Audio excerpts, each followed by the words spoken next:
भस्मासुर की महाबली। बंद करो ये जय जयकार। ये जय जयकार हमारे क्रोध को और भी भड़का देती है।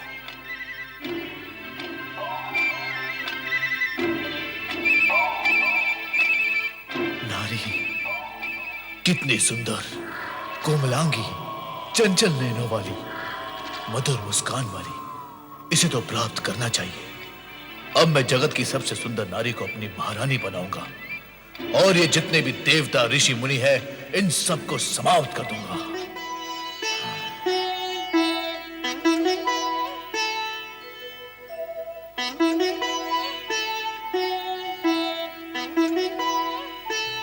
रक्षा करे भोलेनाथ, रक्षा करे भोलेनाथ, रक्षा करे भोलेनाथ, रक्षा करे। क्या हुआ नारद, इतने व्यग्र क्यों हो रहे हो? ये सब आप ही की कृपा का दुष्परिणाम है भोलेनाथ। तो क्या अब हमारी कृपा से दुष्परिणाम भी होते हैं? अवश्य होते हैं, हुए हैं और हो रहे हैं भोलेनाथ। अयोग्य और दुष्ट प्राणी को यदि ऐसे पद, अधिकार और सुविधाएं दी जाएं जिसके वो योग्य ही नहीं है, तो क्या वो उसका दुरुपयोग नहीं करेगा भोलेनाथ? और फिर उसके दुष्परिणाम नहीं होंगे? तुम किसके विषय में कह रहे हो नारद? आप सब जानते हुए भी भोले बनते हैं, तभी तो आपको सब भोलेनाथ कहते हैं। आप भली भांति जानते हैं कि मैं भस्मासुर के विषय में कह रहा हूं। तुम्हें क्या कष्ट दिया उसने? कष्ट? भोलेनाथ, वो मेरे सर पर हाथ रखने चला था। फिर तुमने क्या किया नारद? प्राण बचाकर भागने के अतिरिक्त मैं करता भी क्या माता? भोलेनाथ, मेरे प्राण तो जैसे तैसे बच गए, किंतु उस दुष्ट असुर ने मृत्यु का नंगा नाच ही आरंभ कर दिया था। भोलेनाथ, वो दुष्ट असुर निर्दोष प्राणियों को भस्म की ढेरी बनाता जा रहा है भोलेनाथ। मेरी समझ में नहीं आता भोलेनाथ, आप क्यों दे देते हैं वरदान ऐसे दुष्ट प्राणियों को जिसके वो योग्य ही नहीं होते? आपकी कृपा और वरदान का कितना अनुचित लाभ उठा लेते हैं ये दुष्ट असुर। माता, भोलेनाथ, मुझे तो लगता है वो संपूर्ण सृष्टि में प्रलय ही मचा देगा। मैंने तो पहले ही कहा था कि ऐसा वरदान पाकर यह असुर उत्पात अवश्य करेगा। इस जगत में ऐसा कौन है जिसने वरदान, अधिकार, पद और सुविधाएं पाकर उत्पात न किया हो? सबके सब आप जैसे कल्याणकारी और भोले भंडारी तो है नहीं भोलेनाथ। पता नहीं क्या स्थिति होगी निर्दोष जन की। चिंता न करो नारद, हम शीघ्र ही इस अनर्थ को रोक देंगे। भस्मासुर, तुरंत उपस्थित हो जाओ।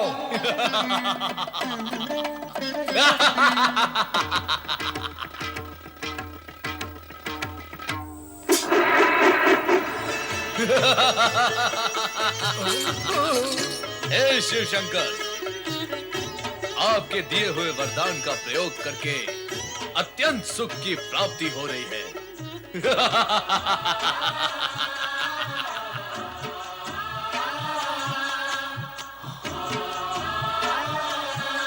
ये सुंदरी कौन है? मुझे इस प्रकार क्रोध से ना देखो सुंदरी। क्रोध में तो तुम और भी अधिक सुंदर दिखाई देती हो। मैं ये सोचता था कि मैं अपने शत्रुओं को समाप्त करने के पश्चात जब इस त्रिलोक का सम्राट बन जाऊंगा तो मेरी साम्राज्ञी कौन होगी? परंतु तुम्हें देखने के पश्चात प्रश्न और सोच दोनों ही समाप्त हो गए। आओ, मेरे पास आओ।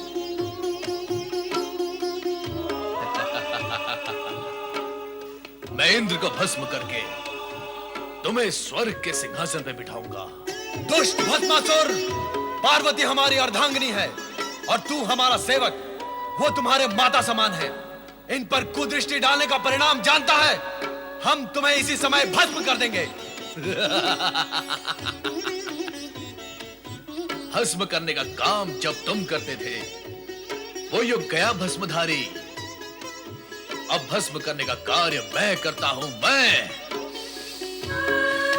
इससे पहले कि तुम मुझे भस्म करो, मैं ही तुम्हें भस्म करके इस सुंदरी को अपना बना लेता हूं। वही रुक जा दुष्ट। प्रभु अपनी रक्षा करे, भाग जाए यहाँ से, भाग जाए प्रभु।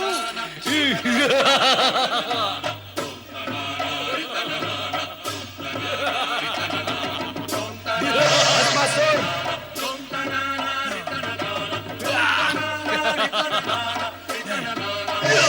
भस्मासुर,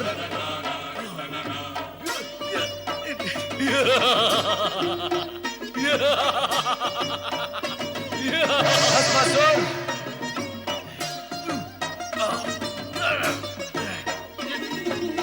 भस्मासुर,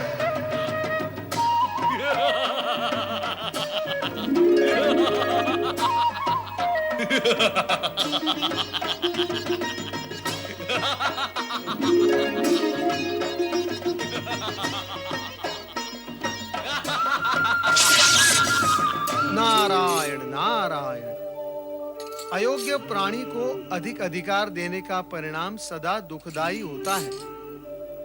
देवेश्वर, आप ही से वरदान पाया है और अब आप ही को भस्म करने पर तुला हुआ है ये दुष्ट प्राणी। नारायण नारायण। अब तो मुझे ही कुछ उपाय करना होगा।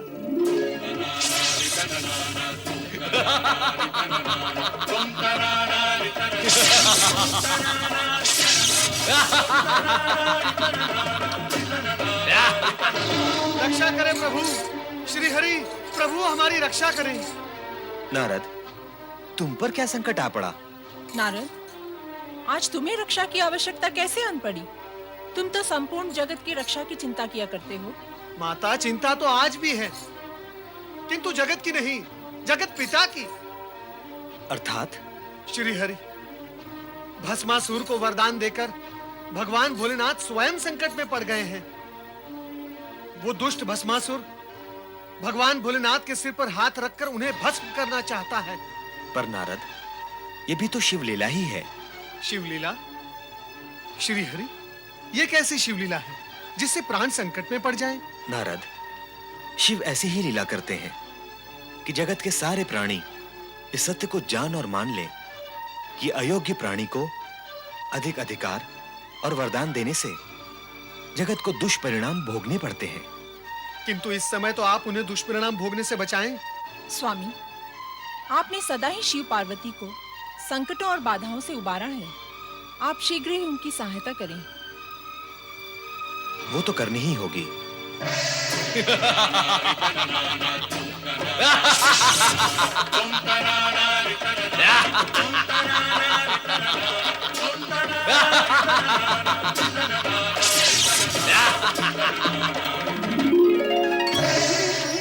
ये सब क्या हो रहा है स्वामी? कहाँ कहाँ क्या हो रहा है देवी? तीनों लोकों का स्वामी एक दुष्ट, बुद्धिहीन, दुराचारी असुर के सम्मुख इतना विवश, असहाय और पौरुषहीन हो गया है। समय की बलिहारी है देवी, समय की बलिहारी है। हाँ स्वामी, देख रही हूँ समय से हारे हुए बल को, किंतु अब आपकी ये दशा मुझसे देखी नहीं जाती। तो देवी, हमें क्या अपनी ये स्थिति प्रिय लगती है? हम इस अप्रिय स्थिति से स्वयं ऊब चुके हैं। तो फिर विराम क्यों नहीं लगा देते इस स्थिति पर? नहीं, हम अभी ऐसा नहीं कर सकते। ना सही, मैं तो कर सकती हूँ। आप मुझे आज्ञा दें, मैं शक्ति रूप धारण कर उस दुष्ट भस्मासुर को एक क्षण में ही समाप्त कर दूंगी। तुम यदि ऐसा कर दोगी तो हमारे वरदान का क्या होगा जो हमने भस्मासुर को दिया है कि उसे कोई भी नहीं मार सकेगा। यदि तुम्हारे हाथों उसका वध हो जाता है तो हमारे वरदान की महिमा भी समाप्त हो जाएगी। ऐसा हो गया तो जगत के प्राणी भविष्य में हम पर और हमारे वरदान की शक्ति और महिमा पर विश्वास ही नहीं करेंगे। स्वामी, आप तो चारों ओर से विवश हैं। तुम चिंता न करो देवी, हमारी विवशता का शीघ्र ही अंत होगा। कोई ना कोई उपाय अवश्य निकल आएगा। अब तुम शीघ्र ही समाधि स्थल चली जाओ, वहां पर तुम सुरक्षित रहोगे।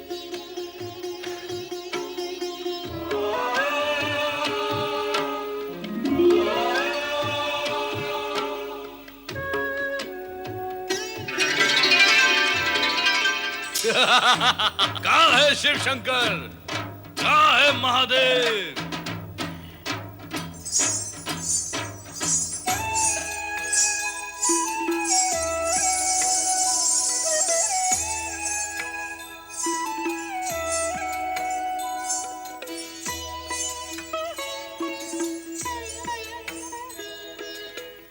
इधर देखो वरदायिनी भस्मासुर।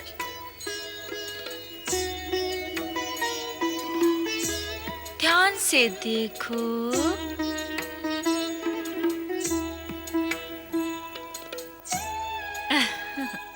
अंतर्दृष्टि से देखोगे तो मैं तुम्हें पार्वती से अधिक सुंदर दिखाई दूंगी।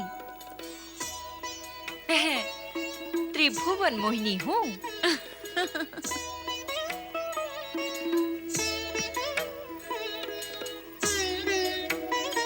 रूप और सुंदरता में मेरी बराबरी करने वाली अन्य कोई सुंदरी इस जगत में नहीं है।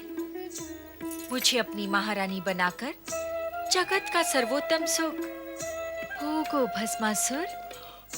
मुझसे विवाह करके भस्म करने के इस झंझट से सदा के लिए मुक्त हो जाओ। तुम तो अनुपम सुंदरी हो। मैं तुमसे अवश्य विवाह करूंगा, इसी समय विवाह करूंगा। मैं भी यही चाहती हूँ और तुम भी यही चाहते हो। फिर विवाह में विलंब क्यों? विलंब तो तुम कर रही हो सुंदरी। मैं तो तुम्हें पाने के लिए आतुर हूँ। चलो विवाह करें। तनिक रुको भस्मासुर। हमारी कुलरीति ये है कि विवाह से पूर्व अपने कुल देवता के सम्मुख नृत्य गान करके उन्हें प्रसन्न करना पड़ता है। नहीं तो कुल देवता रुष्ट हो जाते हैं और विवाहित जीवन संकट में पड़ जाता है। नहीं नहीं, हमें संकट में नहीं पड़ना है। हम असुर तो दूसरों को संकट में डालते हैं। बताओ, कौन है तुम्हारे कुल देवता और नृत्य कहाँ करना है सुंदरी? आओ।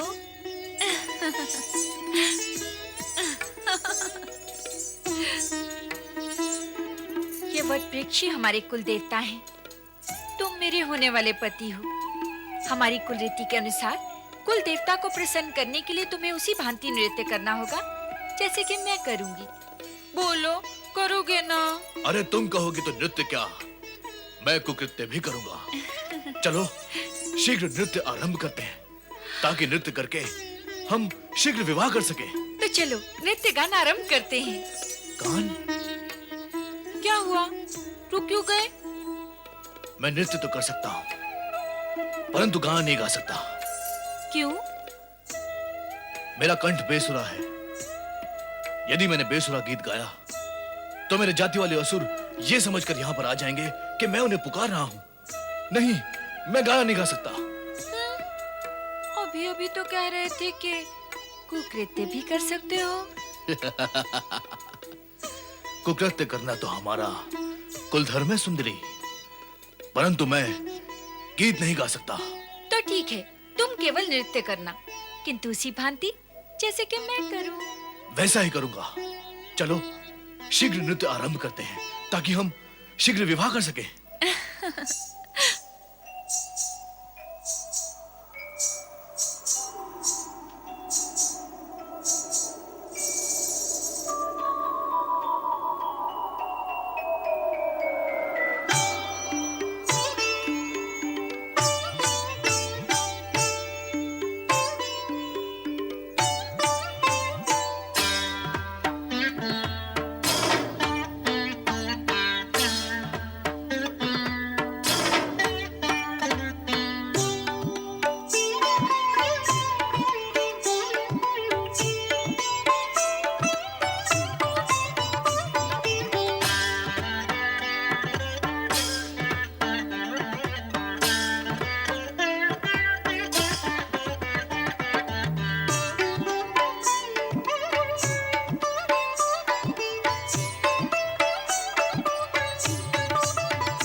नमः